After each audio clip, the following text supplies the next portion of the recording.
வணக்கம். இது voice today Tamil மாத இதழ் வழங்கும் இணையதள செய்திகள். நேற்று நடைபெற்ற அகமதாபாத் விமான விபத்தின் நேரடி காட்சிகள். மேல் எழும்பிய சிறிது நேரத்திற்குள் விமானம் விழுந்து விபத்துக்குள்ளாகி அதில் பயணித்த அனைவரும், ஒருவரை தவிர அனைவரும் உயிர் இழந்ததாக செய்தி வருகிறது. விமானம் விழுந்த இடத்தில் வாகனங்கள் நின்றிருந்த காலத்தில் அங்கிருந்து ஒரு கார் எடுக்கப்பட்டு அதன் பின்னால் ஒரு பெண் ஓடி வரும் காட்சியை பார்க்கின்றோம். இப்படி தீஜுவாலைகள் மேலெழும்ப அருகில் இருந்தவர்கள் உயிர் பிழைத்தால் போதுமென்று ஓடி வந்தனர். விமானம் புறப்பட்டு மேல் எழும்பி சிறிது தூரம் சென்றவுடன்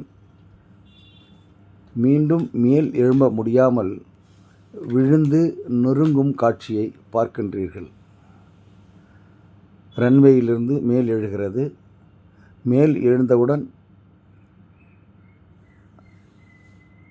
மீண்டும் அதிக தூரம் செல்ல முடியாமல் மீண்டும் கீழே தாழ்வாக விழுகிறது.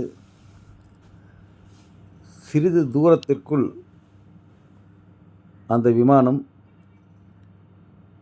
மருத்துவர்கள் தங்கியிருக்கும் அந்த மருத்துவ ஹாஸ்டல் மீது விழுகிறது. விழுந்தவுடன் 58,000 லிட்டர் பெட்ரோல் நிரப்பப்பட்டதன் காரணத்திற்கால் வெடித்து, அணுகுண்டு வெடித்தால் எப்படி தீஜுவாலைகள் வானை தொடுமோ அப்படி அதிலிருந்து ஒரே ஒருவர் மட்டும் தப்பினார்.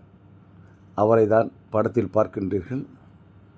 அவசர வழியாக அவர் இருக்கை கழண்டு விழுந்த காரணத்தால் அவர் உயிர் பிழைத்ததாக திரு விஸ்வாஸ்குமார் அவர்கள் தெரிவித்தார்கள். அதைத்தான் காணொலியில் பார்த்து கொண்டிருக்கின்றீர்கள்.